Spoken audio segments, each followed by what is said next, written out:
جنت میں داڑھی نہیں ہوگی، پہلے یہ بھی سمجھ لیجیے۔ علامہ آلوسی اور سید محمود بغدادی تفسیر روح المعانی میں حدیث نقل کرتے ہیں کہ جب جنت میں لوگ جائیں گے تو یدخل اہل الجنت الجنت، جنت میں لوگ داخل ہوں گے کس طرح سے؟ جردن مردن، مجرد ہوں گے، بال بغل وغل میں بال وال نہیں ہوں گے، اور امرد ہوں گے، جیسے 17 سال کا لڑکا بالغ ہو رہا ہو اور جوانی چڑھ رہی ہو اور ابھی داڑھی موچھ اس کی نہ آئی ہو۔ مکحلین، آنکھوں میں کاجل بھی لگا ہوگا، قدرتی، لگانا نہیں پڑے گا، قلو پترے کی ضرورت نہیں پڑے گی، وہاں اللہ تعالیٰ قدرتی طور پر لگوا دیں گے۔ علامہ آلوسی فرماتے ہیں کہ عین الزبی، جیسے دیکھ لو ہرن کو، عجائب خانے چڑیا گھر میں جا کر دیکھو، ہرن کی آنکھوں میں قدرتی کاجل لگا ہوا ہے، ایسی سب جنتیوں کی لگی رہے گی، داڑھی نہیں ہوگی، اور 30 اور 33 سال کی عمر ہوگی۔ بعض لوگ ڈرتے ہیں کہ صاحب آج کل تو 30 اور 33 میں بھی بعضوں کے بال سفید ہو جاتے ہیں۔ علامہ آلوسی نے اس کے لیے اس کی شرح کر دی کہ المراد بذالک کمال الشباب، مراد اس سے کمال شباب ہے، گھبرانا مت، دنیاوی شباب کو مت سوچو۔ یہاں ہو سکتا ہے کوئی بیمار 15 سال کی عمر میں بالغ ہوتی ہے، ایسا بیمار ہو گیا ہو کہ جو 30 سال تک پہنچتے پہنچتے کسی کام کا بھی نہ رہو، اس سے شرح کر دی المراد بذالک کمال الشباب، مراد اس سے کمال شباب ہے۔ جون کے مہینے میں نے اعظم گڑھ میں ایک شخص کو دیکھا، حضرت حکیم الامت کے مجاز صحبت کا لڑکا تھا، اور اس وقت بڑکے تھے وہ، یعنی باقاعدہ بڑی عمر تھی، 40 سال کی عمر، جون کے مہینے میں گرم کپڑے پہنے ہوئے، جون کا مہینہ، لو چل رہی ہے، گرم کپڑے پہنے ہوئے۔ حضرت نے فرمایا تمہیں گرمی نہیں لگتی؟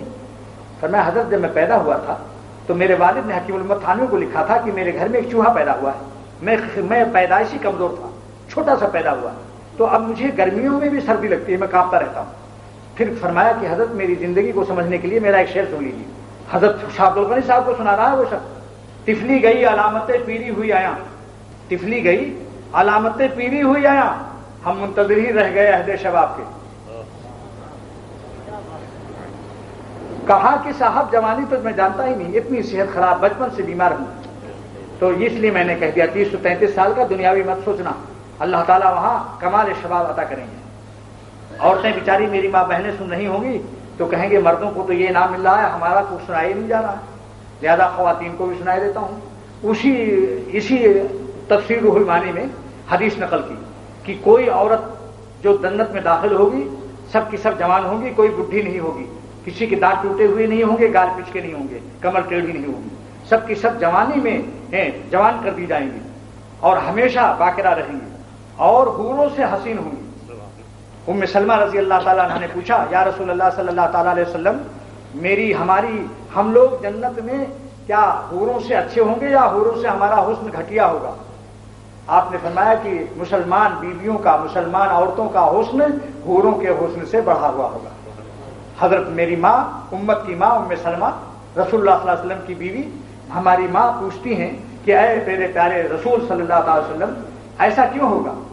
مسلمان عورتوں کا حسن حوروں سے زیادہ کیوں ہوگا؟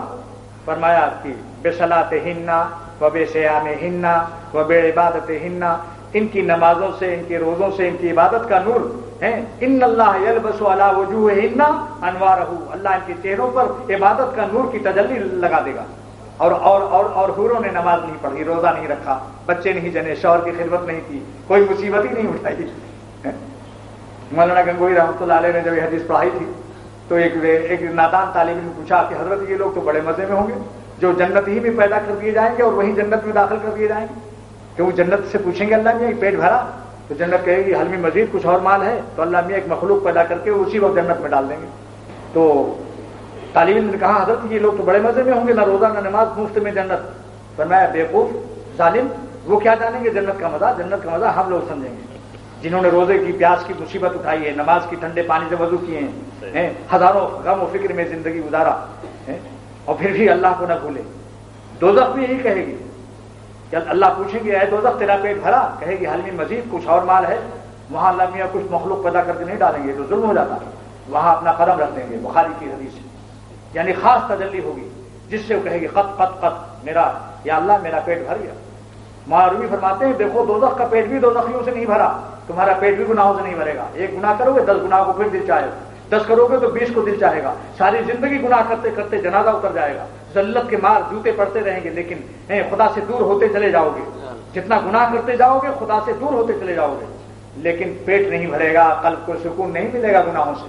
جب دوزخ کو پیٹ نہیں بھرا گنہگاروں سے تو گنہگاروں کا پیٹ گناہوں سے کیسے بھر سکتا ہے؟ وہ ہیڈ آفس کا جو مزاج ہوتا ہے وہی برانچ کا بھی ہوتا ہے، جو مرکز کا مزاج ہوتا ہے وہی شاخوں کا ہوتا ہے۔ یہ جو گناہ ہے یہ برانچ ہے، ہیڈ آفس دوزخ ہے۔ ابھی بینک یا کوئی بینک کا مرکز ہوتا ہے میکلو روڈ پر، لیکن ناظم آباد گلشن اقبال میں جو لوگ پیسہ جمع کرتے ہیں یہ پیسہ ہیڈ آفس پہنچ جاتا ہے۔ جو گناہ میں توبہ نہیں کرے گا سمجھ لو اپنے کو ہیڈ آفس پہنچانے کی دھن میں لگا ہوا ہے۔ استغفار توبہ سے تلافی کر لیں۔